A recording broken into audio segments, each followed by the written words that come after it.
Railway station पर चुड़ैल का चाय हैंडपंप। रात के 10 बज रहे थे। राशि, सौरभ और सौम्या तीनों भाई बहन अपने दादाजी की तबीयत खराब होने के कारण उनसे मिलने अपने गांव जाने के लिए रेलवे स्टेशन पर अपनी ट्रेन का इंतजार करते हैं, लेकिन उनकी ट्रेन किसी कारण लेट हो गई थी। काफी देर बैठने के बाद सौरभ अपनी बहनों से कहता है, राशि दीदी, पता नहीं हमारी ट्रेन कब तक आएगी। अब तो अनाउंसमेंट भी नहीं हो रही है और पूरा स्टेशन वीरान हो गया है।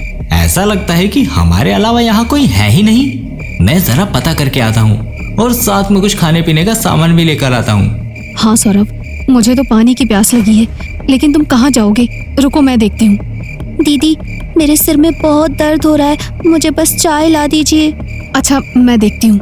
दीदी, आप सौम्या के पास रुकिए, मैं जल्दी से आता हूँ। इतना कहकर सौरभ पानी की खाली बोतल लेकर इधर उधर देखता है, लेकिन उसे उस स्टेशन पर कोई चाय, पानी या खाने का सामान बेचने वाला नजर नहीं आता। वो आगे बढ़ता है तो उस स्टेशन के पास एक हैंड पंप होता है। सौरभ वहां जाता है और हैंड पंप चलाने के लिए जैसे ही आगे बढ़ता है तो एक आदमी उसे रोकते हुए कहता है, रुको, रुक जाओ। क्या हुआ? कौन है आप? जाओ यहाँ से। मैं कहता हूँ चले जाओ यहाँ से। ऐसे कैसे चला जाऊं? पानी लेने आया हूँ और लेकर ही जाऊंगा। ये पानी तुम लोगों के लिए नहीं है। अच्छा होगा कि तुम वापस चले जाओ। देखिए, मुझे ये बोतल भरने दीजिए, मेरी बहन मेरा इंतजार कर रही है। एक बार कह दिया तो समझ में नहीं आई क्या लड़के? अपनी जान प्यारी है तो चले जा यहाँ से। सौरभ वहीं खड़ा होकर बहस करने लगता है। वहीं दूसरी तरफ सौरभ और राशि को चाय वाली औरत की आवाज आती है और दोनों उस तरफ जाते हैं, लेकिन वहाँ उन्हें कोई नजर नहीं आता, जिससे राशि सौम्या से कहती है, सौम्या, तुमने सच में चाय बेचने वाली की ही आवाज सुनी थी ना? हाँ दीदी, बिल्कुल साफ साफ सुनाई दे रही थी आवाज। पता नहीं यहाँ कोई क्यों नहीं है। पता नहीं सौरभ कहाँ चला गया। आसपास तो कोई दुकान भी नहीं दिख रही और उसका फोन भी नहीं लग रहा। दीदी, हमें अपनी जगह पर जाकर भैया का इंतजार करना चाहिए, वो कहीं आएंगे तो। हाँ ठीक है, चलो।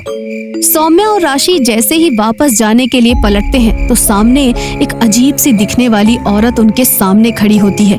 वो दोनों उस औरत को इस तरह देखकर डर जाती हैं और उससे कहती हैं, अब कौन है आप? चाय पीनी है ना तुम्हें? हाँ, अच्छा, तो वो आवाज तुमने दी थी, कहाँ चली गई थी आवाज देकर? चलो जल्दी से हमें 2 कप चाय दे दो। तुम्हारी चाय तुम्हारे भाई के पास है, वो आता ही होगा, इंतजार करो। इतना कहकर वो औरत वहां से चली जाती है। वहीं सौम्या और राशि उस अजीब सी दिखने वाली औरत की बातों से और उसकी अजीब मुस्कान से परेशान हो गई थी और जाकर अपने भाई को ढूंढने लगती हैं, जहां उन्हें हैंड पंप के पास अकेला खड़ा सौरभ दिखता है। वो दोनों राहत की सांस लेती हैं और उसके पास जाकर कहती हैं, हाँ सौरभ, इतनी देर से तुम यहाँ खड़े हो और इतनी दूर आने की क्या जरूरत थी? दीदी, आसपास कोई पानी वाला नहीं था तो मैं आगे चला आया और फिर मुझे ये हैंडपंप दिखाई दिया तो मैं पानी भरने यहाँ आ गया। यहाँ आए थे तो पानी भरते ना सौरभ, तुम तो यहाँ आकर खड़े हो गए हो। और चाय कहाँ है? हमें उस चाय वाली ने बताया कि तुम चाय लेकर आ रहे हो। लगता है कि आपके साथ किसी ने मजाक किया है। दीदी, ये स्टेशन इतना खाली है, यहाँ तो कोई चाय वाला है ही नहीं। और इधर ये भाई साहब मुझे पानी नहीं भरने दे रहे हैं, कह रहे हैं कि यहाँ से चले जाओ। कौन सौरभ? यहाँ तो कोई नहीं है। राशि की बात सुनकर सौरभ पलटकर अपने आसपास देखता है तो वहाँ उसे कोई नहीं दिखता।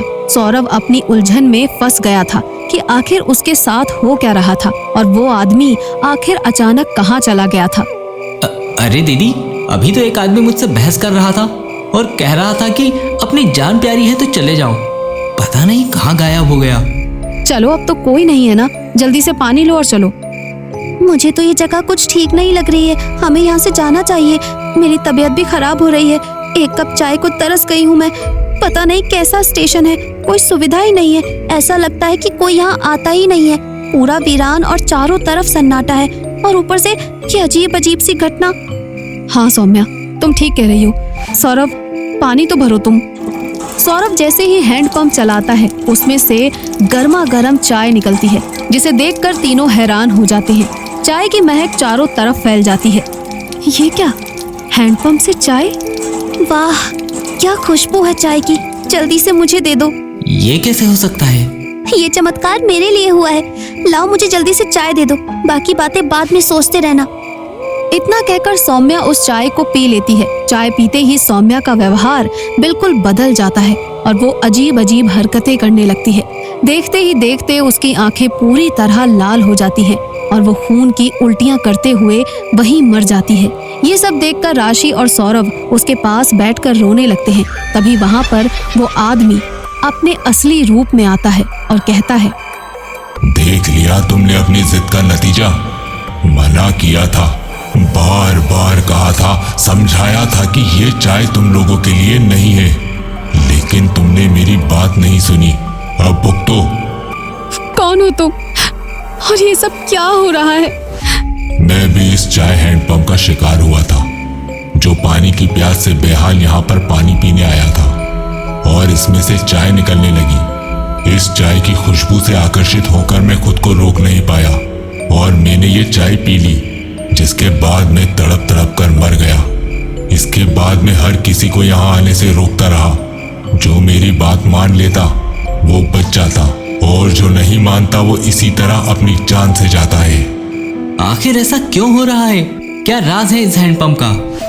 बहुत साल पहले यहाँ पास में शालिनी नाम की एक औरत रहती थी, जो यहाँ से पानी भरकर अपनी चाय की दुकान चलाती थी और अपने गरीब परिवार को पालती थी।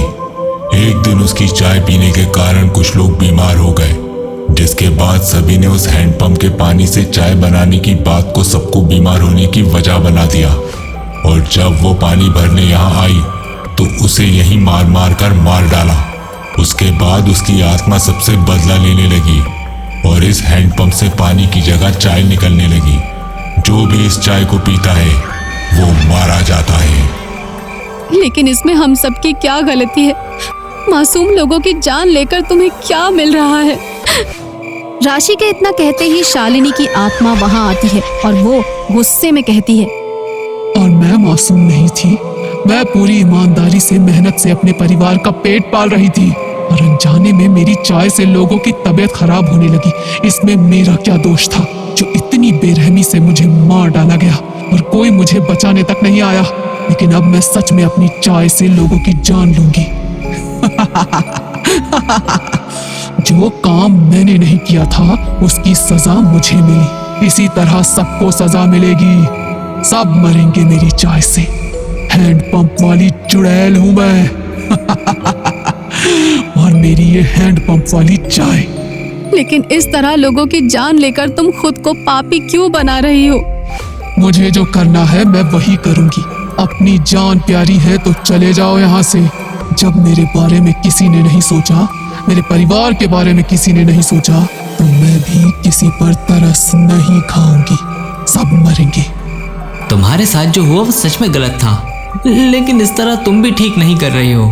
अगर हम तुम्हारे परिवार की सहायता करें और उनका ख्याल रखें, तो क्या तुम अपना बदला भूलकर इस हैंडपंप को छोड़कर जाने का वादा करोगी?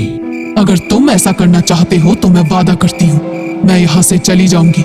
लेकिन मुझे इतनी आसानी से मुक्ति नहीं मिलेगी। इसके लिए तुम्हें कई मुश्किलों से लड़ना होगा। कैसी मुश्किल? कैसे मिलेगी तुम्हें मुक्ति? इस स्टेशन के पीछे एक कुआं है। तुम्हें 3 बजे से पहले उस कुएं का जल लाकर इस हैंडपंप के चारों तरफ छिड़कना होगा। वो जल बहुत खास है, जिससे मुझे और इस हैंडपंप की चाय पीने वाले सभी लोगों की आत्मा को शांति मिल जाएगी, जिसमें तुम्हारी बहन भी शामिल है। शालिनी की बात सुनकर राशि और सौरभ स्टेशन के पीछे कुएं की तरफ जाते हैं। लेकिन जैसे जैसे वो उस कुएं के नजदीक पहुंच रहे थे, वैसे वैसे वहां का माहौल भयानक होता जा रहा था। खौफनाक आवाजें और डर उनके दिल की धड़कनों को तेज कर रहा था। उन्हें हर कदम पे ये एहसास हो रहा था कि कोई उनके पीछे आ रहा है। लेकिन दोनों बिना रुके आगे बढ़ जाते हैं और कुछ देर बाद उन्हें वो कुआं दिखाई देता है। सौरभ जल्दी से कुएं से जल निकालता है और दोनों वहां से तेजी से भागते हैं और जाकर उस हैंडपंप पर और उसके आसपास छिड़क देते हैं। जिसके बाद विष्णु और सौम्या की आत्मा दिखाई देती है, जो मुस्कुराते हुए शांति पा जाती है। तभी वहां शालिनी आती है और कहती है, मैं अपना वादा पूरा कर रही हूँ, लेकिन तुम्हें भी अपना वादा याद रखना है। तुम चिंता मत करो, हम तुम्हारे परिवार की मदद जरूर करेंगे। इसके बाद शालिनी की आत्मा भी वहां से गायब हो जाती है अगले दिन सुबह होते ही सौरभ और राशि शालिनी के परिवार से मिलने जाते हैं और उनकी आर्थिक सहायता करते हैं। साथ ही उन्हें चाय की छोटी सी दुकान खोल कर देते हैं, जिससे उनका गुजारा अच्छे से हो जाता है। राशि और सौरभ ने अपनी बहन सौम्या को तो हमेशा के लिए खो दिया था, लेकिन उन्हें इस बात की संतुष्टि थी कि अब इस हैंडपंप से किसी मासूम की जान नहीं जाएगी और ये स्टेशन अब चुड़ैल और उसके चाय हैंडपंप से हमेशा के लिए आजाद हो चुका था।